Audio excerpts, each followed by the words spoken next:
Hello and welcome to 5 Year Club video number 149, the smartest men on earth. Maybe, let's see.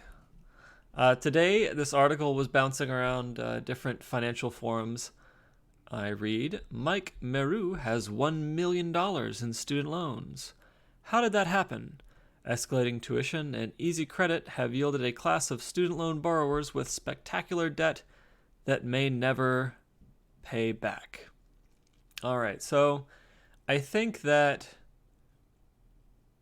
there are some interesting calculations I'm going to cover at the end after we finish reading the article to show you kind of the reality of this article because it's a bit different than I think what you might think on the surface.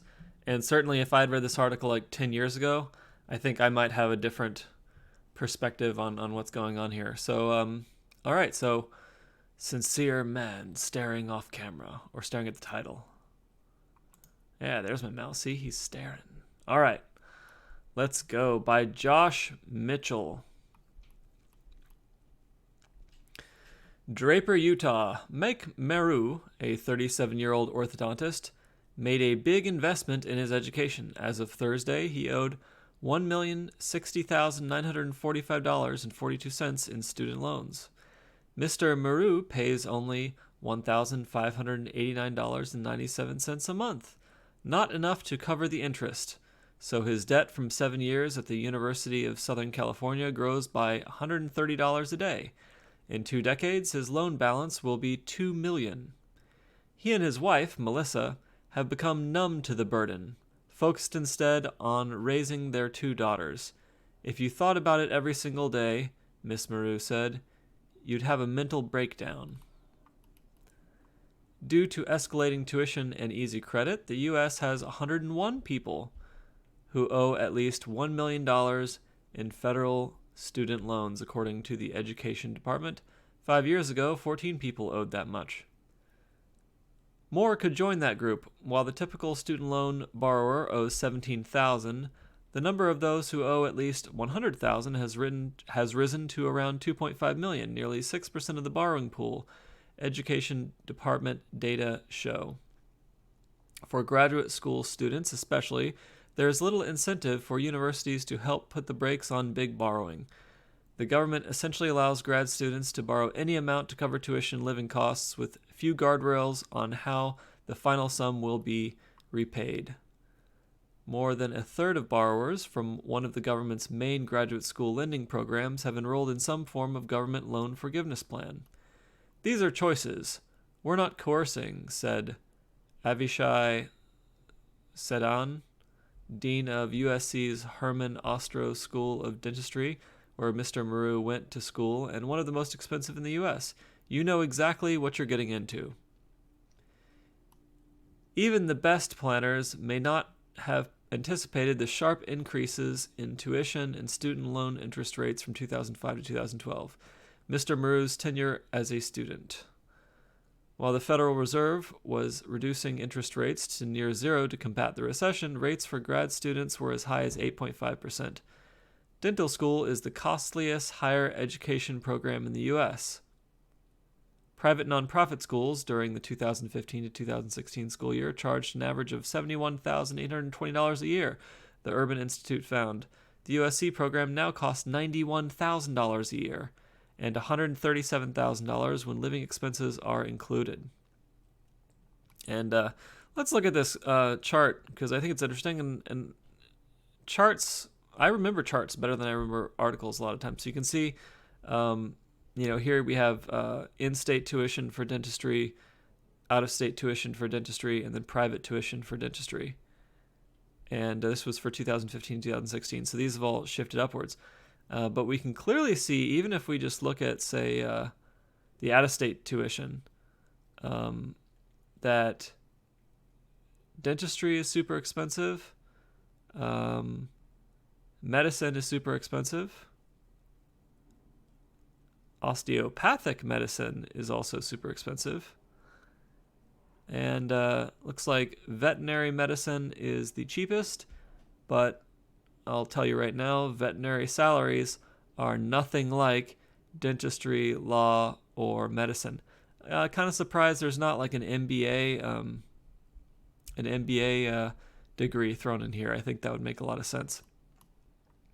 And of course, this is for University of Southern California. We can see that those tuition rates are just going through the roof. Yep. Okay, so beware of dentistry. It is hella expensive. For Mr. Maru, tuition at USC first went up during his second year. Interest rates followed. Halfway through the dental school, he said he started to worry about the soaring cost of his education. I'm sitting here saying, holy crap. Should I really be doing this? Mr. Maru recalled. Should I drop out? Miss Maru, 35, said she and her husband decided it was too late to turn back. If he quit or transferred to a cheaper school, he still owed for the loans he had already taken. So guys, yes, it's true. You will still owe for the loans you have already taken, but it's a cheaper school, so you're going to come out of it with less debt. Just because you've screwed up and you already have some existing debt, that doesn't mean you just continue taking out tons of debt. You know, this is some faulty financial logic right here. Mr. Maru's financial records provided to the Wall Street Journal show he borrowed $601,506, a debt that swelled to more than $1 million by fees and interest. The $1 million orthodontist's bill. Mike Maru took out $601,506 in student loans to become an orthodontist at the University of Southern California. With interest rates accumulating at the rate of about $130 a day, his debt continues to grow past $1 million. He has repaid $39,000 since consolidating his many student loans in 2015. And so we can see the mix of plus loans. So he actually came out of undergrad debt-free because his parents paid for it, and he also worked during undergrad. And then, of course, for dental school, he just took out this amazing amount of loans over time. All right. The USC education helped Mr. Maru earn $225,000 last year working for a corporate practice in Draper, Utah, 20 minutes from Salt Lake City. That compares with a $158,000 median income for dentists, according to the Labor Department. Mr. Maru became so frustrated with the high interest rates that he helped start a national dental student movement to lobby Congress to lower rates on grad students. The effort went nowhere. Some dental school educators fear that the eye-popping cost to enter the profession could dissuade good prospects from even trying. Well, you know what? This would be a reason for them to lower tuition. If they can't attract students who will pay tuition because it's too high, then they will be forced to lower the tuition. Supply and demand. This is not new stuff. I don't think you'll find any dental school dean in the country who will not tell you that they're concerned about the cost, said Dr. Sedan of USC. But what's the action? Well, the action is to lower the cost. Debt-free. Mr. Maru, a lean 6'7", was the eldest of three boys raised in Newbury Park, California, an affluent suburb west of Los Angeles. His father, who didn't finish college, owns a small construction business. His mother, a college graduate, worked mostly as a secretary. Mr. Maru found his calling while still a teenager. He was insecure over his crooked teeth and irregular jawline, he said. I was embarrassed to talk to girls. Orthodontics changed my life. After high school, Mr. Maru, who is Mormon, spent 2 years on a mission in Brazil. Which I'm sure is a nice thing, but that also means that he didn't work for 2 years early in his life, which means that he didn't save any money for those 2 years, which means that that money is not going to grow for the next 30 years, which is pretty damaging to your net worth. Not working early in your life, very damaging to long-term net worth, very damaging to your retirement prospects. Then returned to the U.S. to complete his undergraduate degree at Brigham Young University in Utah. He paid his college tuition with money from his parents and by waiting tables at the old spaghetti factory near the school's Provo campus. Helping pay for college was the agreement we made all our boys, his mother, Karen Maru, said. Graduate school wasn't part of the deal. We couldn't afford it, she said. We're middle class. And here's with his wife and their 2 daughters near their home on the side of a hill with giant houses looking off the side of the hill. Amazing. All right. Mr. Maru met and married his wife while at Brigham Young, and he graduated debt-free in 2005. He picked the USC Dental School for its prestige and because he wanted to live closer to his parents. Mr. Maru said the dental school's financial aid director, Sergio Estevillo, estimated that the basic 4-year program would require $400,000 to $450,000 in student debt, including interest. Mr. Estevillo said he didn't recall the conversation, but had no reason to doubt its accuracy. Mr. Maru, which probably was true as of the interest rates of that time, but I haven't pulled out a calculator and checked that yet. Mr. Maru and his wife concluded dental school was a good investment, given the salary he expected to earn. We're like, well, we can make this work, Ms. Maru said. There are certain things that are okay to go into debt for: a house, an education, a car.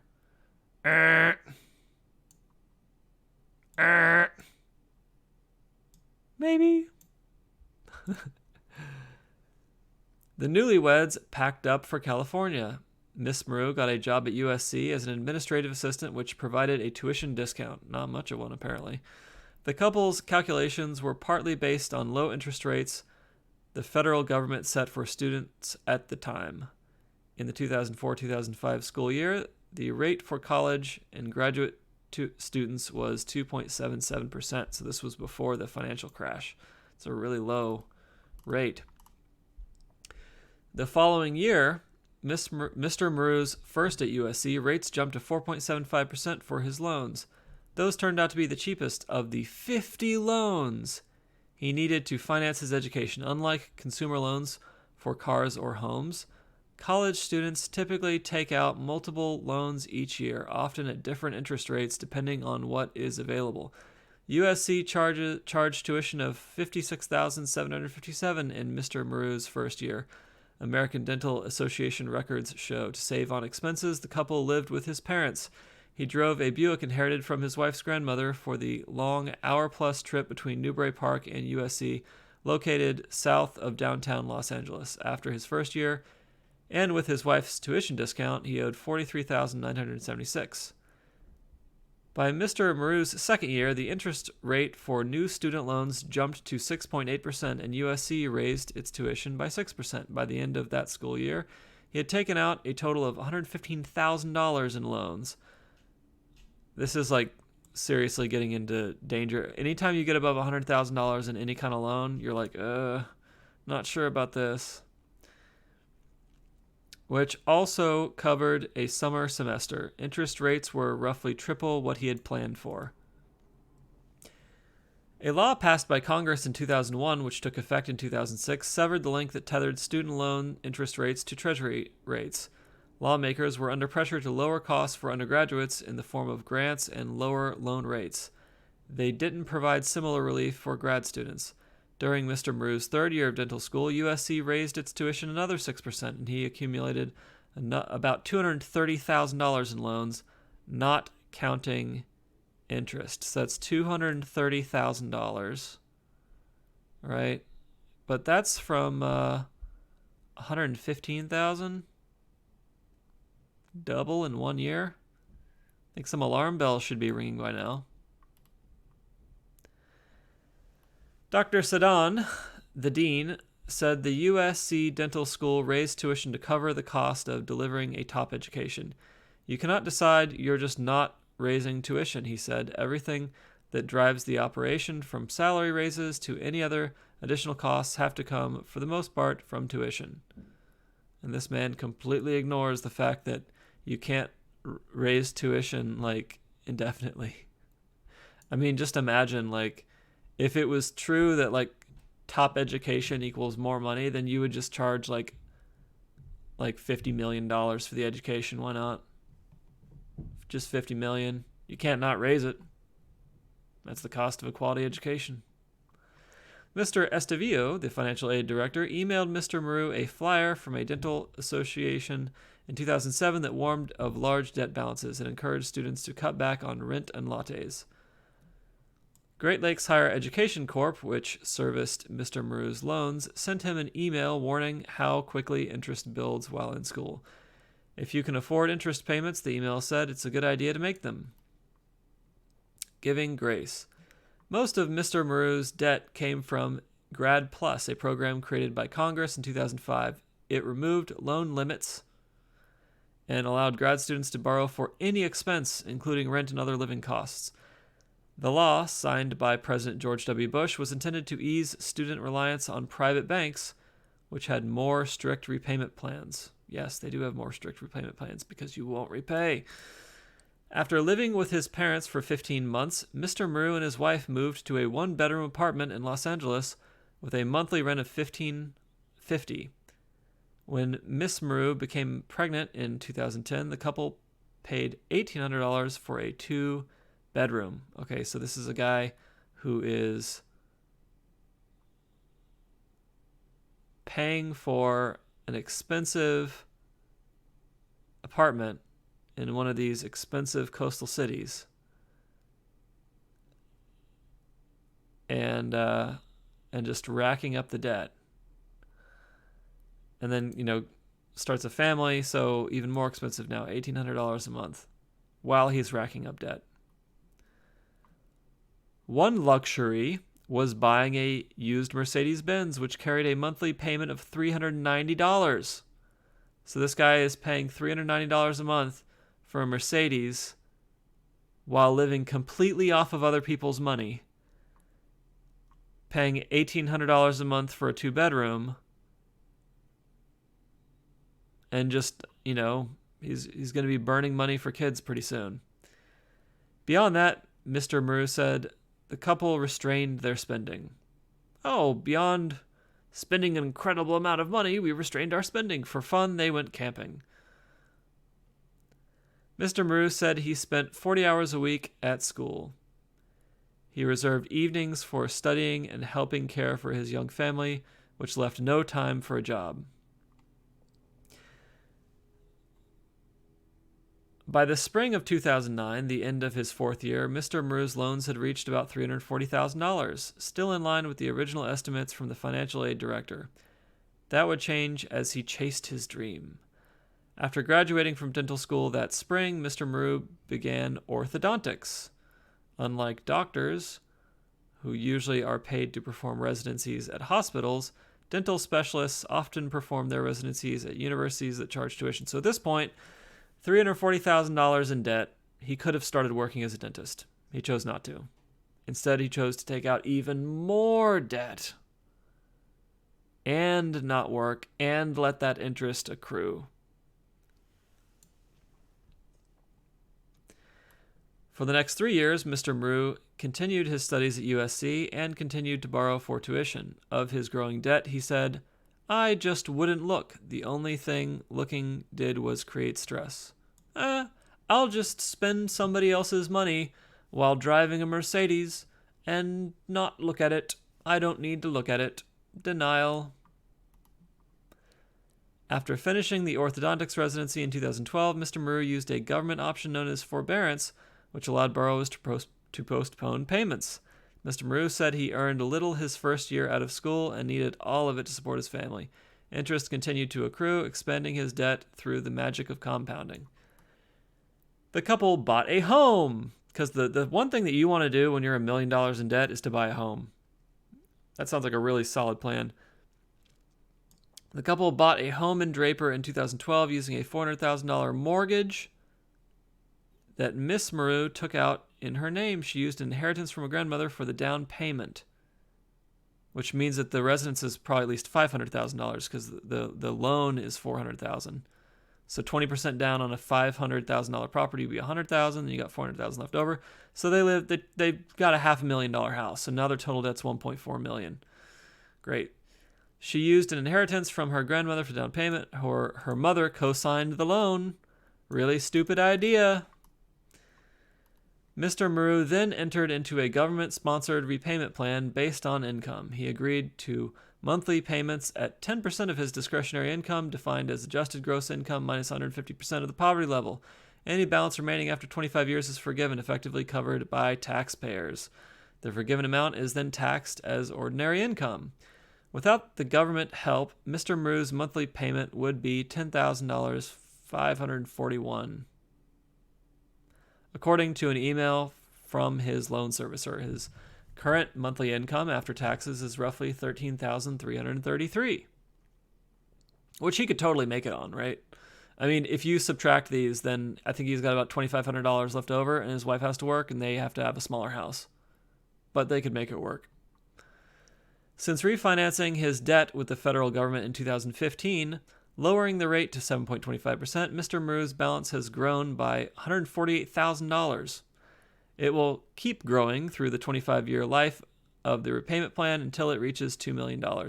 That sum will be forgiven and, at current tax rates, could cost Mr. Mru more than $700,000 in income tax payments. By then, Mr. Mru will have paid $1.6 million. That would be about the same as repaying his $600,000 in student loans at a rate of 4% over 25 years. So it's a sweet deal for him, said Jason Delisle, a student loan expert with the American Enterprise Institute, a conservative think tank. The biggest factor in Mr. Mru's runaway debt, he said, was a high principal combined with long periods when Mr. Mru made no payments. The government repayment plan affords the Mru family a comfortable life. I'd say they call that a comfortable life. Their home is on a mountain with panoramic views of the snow-capped peaks surrounding Salt Lake City. They take vacations, including a recent trip to Hawaii. He drives a used Tesla. On a recent spring day, he commuted to the suburb of Clinton, working out of one of his company's 5 offices. In a room with views of the mountains and the strip mall parking lot, he saw a procession of teenage patients. For lunch, he went to the Panda Express next door. All right, so that is the article. Let's talk about this guy a little bit. Escalating tuition and easy credit. So this was the subtitle. Escalating tuition and easy credit have yielded a class of student loan borrowers with spectacular debt they may never pay back. All right, so who is this class of people? The people with debt above $1 million? In the article, they said there are 101 of them. So that's about 2 dumbasses per state. That's not exactly a class of people. That's really just 2 dumbasses per state. The other thing about it, and you'll find this in a lot of these student loan debt articles, is that there is no mention of the role of personal choice in this guy's situation. Which is crazy because it's all personal choice. He could have done many different things. He could have gone to a cheaper school. He could have started working after dental school. He could have done many things. Instead, he chose to get himself $1 million into debt. Okay, so Mr. Mru then entered into a government-sponsored repayment plan based on income. He agreed to monthly payments at 10% of his discretionary income, defined as adjusted gross income minus 150% of the poverty level. Any balance remaining after 25 years is forgiven, effectively covered by taxpayers. The forgiven amount is then taxed as ordinary income. So I get to pay my tax dollars so that he could drive a Mercedes while he was going to dental school, and so he can have a $500,000 house with panoramic views while driving a Tesla.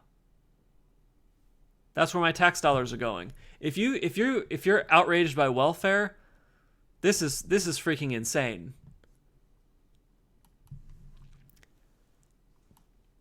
This is freaking insane. So let's just look at it. His take-home pay, his after-tax income, is $13,333 a month. It's in the article. His student loan payment is $1,589 a month, right? But let's think about this whole scenario. Okay, in 25 years, his tax bill for student loan forgiveness is going to come due. So that's going to be a tax on about $2 million. So say $700,000 he's going to owe the IRS. Well, he knows that now. So he can just save up $700,000. He has 25 years to do it. How much do you have to save each month for 25 years to have $700,000 at the end? It's only $860 at a 7% interest rate. And remember, that's $2 million of inflated dollars in 25 years, right? So this guy, you know, as long as he keeps making this $1,589 payment and then saves $860 on the side to build up enough to pay off that IRS bill when it comes due, his total monthly student loan expenditure is $2,450 on an income of $13,333. His leftover income is $10,000 a month, $11,000 a month. And remember the quote from the article, he and his wife, Melissa, have become numb to the burden, focused instead on raising their 2 daughters. If you thought about it every single day, Miss Maru said, you'd have a mental breakdown. What's she talking about? You'd have a mental breakdown because you have $10,000, $11,000 of take-home pay every month? And you're living in a $500,000 home and driving a Tesla? That's what's going to give you a mental breakdown? Because, like, think about what's happened here, right? This guy spent $600,000 of other people's money getting this education and paying for these expensive apartments in LA. All right? Now, those people, if they had that $600,000, would have been able to invest it, right? And that would have given them some investment income. But they didn't get to do that because they gave it to him. And that's the reason why these student loans have interest payments, is because those interest payments are compensating the person who gave you the money for the opportunity costs that they have because they don't have the money. So it's not surprising at all that he built up $400,000 in opportunity costs because he didn't pay back the loans. He kept deferring for years and years, paying back these loans. So now he has taken up $1 million of other people's income, both in the original amount that he took and the opportunity cost that he took from them. So that $1 million figure that's completely legit. And if they still had their money, they'd have $1 million, and that $1 million would be earning, say, 7% a year. So they should be getting $70,000 a year, right? But they don't.